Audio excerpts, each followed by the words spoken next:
He was already in the water when the shark hit him. Somewhere in the East China Sea, north of Taiwan and northeast of Miyakojima, an Indonesian sailor fought to stay alive beside a fishing boat that had been gutted by fire. The vessel, the Taiwanese fishing boat Chung Tsai Li, was damaged, drifting, and empty of help. Cold water pressed against his chest. Smoke damage scarred the boat behind him. The men who had worked that deck with him were gone from sight. Then something struck him in the water hard enough to turn panic into pain. By the time another Taiwanese fishing boat pulled him out, he had survived a blaze at sea, time in open water, and several shark bites.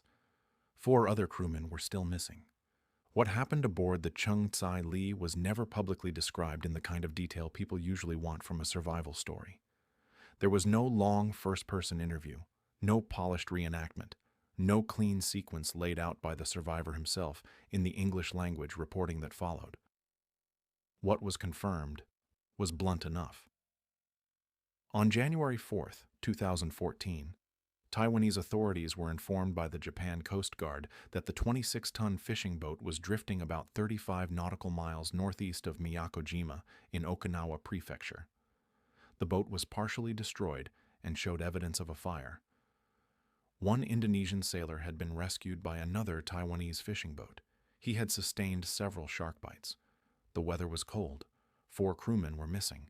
That meant the most violent moments had already happened before the public ever heard a word about the case.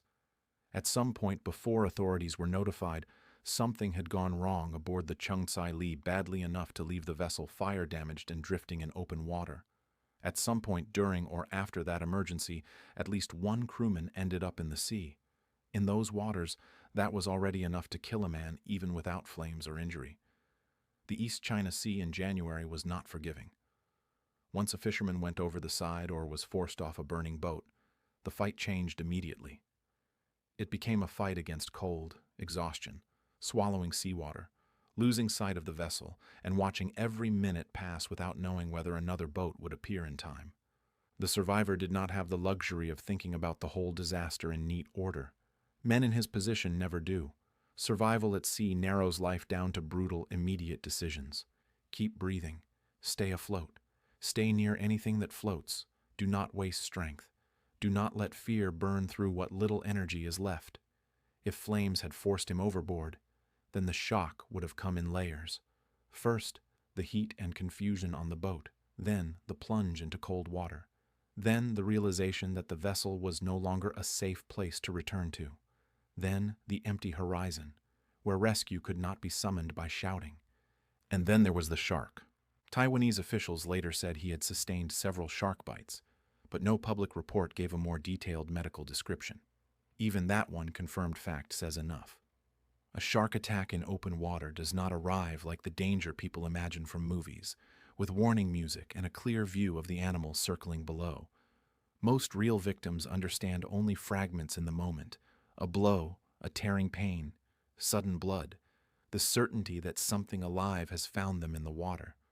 For a man already trying to survive a maritime fire, the attack would have turned fear into chaos. Every instinct would have pushed him toward motion, toward kicking, striking, thrashing, climbing toward anything solid. But panic in open water drains a body fast. If he lived long enough to be rescued, then somewhere inside that chaos he kept going after terror should have shut him down. The fishing industry around Taiwan depends on men who work far from shore in conditions most people never see. They sleep in cramped quarters, rise in darkness, work wet decks, and trust old habits to carry them through dangerous water and dangerous machinery. When something catches fire at sea, there is no fire department racing down a road towards you. There is only whatever equipment is already on board, whatever training the crew has, and however much time the flames allow before smoke and heat take over. If the blaze on the Cheng Tsai Li spread quickly, then the crew may have had only moments to react. A fire at sea can trap men between 2 forms of death. Stay aboard, and the smoke and flames close in. Go over the side, and the ocean takes over.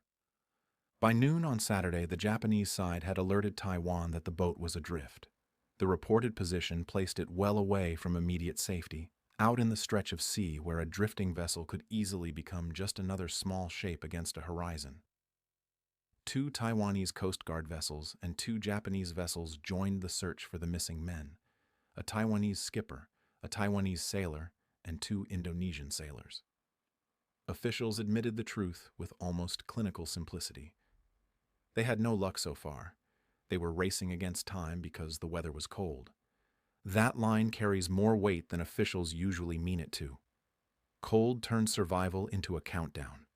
Men in the water lose strength, then coordination, then judgment. Even survivors who avoid drowning can drift into hypothermia, confusion, and collapse before help arrives. The rescued sailor had not only stayed alive through the original emergency, he had lasted in those conditions long enough for another fishing boat to find him and haul him out despite his injuries. In disasters at sea, survival is often decided not by courage alone, but by whether chance breaks in your favor one more time. Another boat has to be near enough. Someone has to see you. Someone has to get a hand on you before the sea takes the choice away. The public never got a heroic monologue from the rescued sailor. There was no official reconstruction explaining exactly where he had been standing when the fire began, whether he jumped or was thrown into the water, how long he drifted before he was found, or what part of his body the shark struck. That uncertainty is part of what makes the case feel so raw.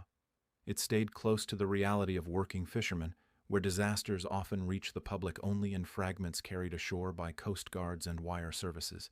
A boat drifts. Men are missing. One sailor is found alive.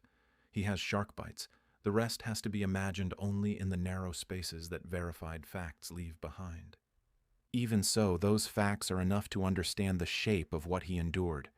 He survived the kind of shipboard emergency that can erase a crew in minutes. He survived being forced into open sea. He survived an encounter with a predator while already injured and exposed. And he survived long enough to be spotted and recovered by another working boat, rather than sinking into the same silence that swallowed the missing crewman. That did not make the ending happy. A rescue at sea can save one life and still leave a disaster unresolved, and this was that kind of story. While one man was being treated after the attack, other families were still waiting to learn whether their own men would be found. There is a tendency to flatten survival stories into slogans and move on. This case resists that.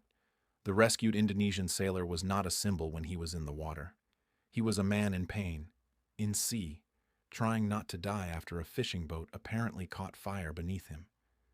The shark bites made the story famous enough to travel, but they were only one part of what he survived. The fire came first. The open water came next. The rescue came before the cold and blood loss finished the job. Strip away the headline, and what remains is harder and more real. A fisherman who passed through 3 separate chances to die in a single maritime disaster and came out alive when 4 others did not. His name was not publicly established in the English language reporting tied to the case, but the survival itself was real. So was the damaged boat drifting northeast of Miyako-jima. So were the search vessels. So were the shark bites. And somewhere between the fire and the rescue, in water cold enough to shorten every decision, one sailor kept himself alive long enough to be seen. Thank you for listening to Horrifying Survival Stories. Subscribe for more stories of those who faced the impossible and lived.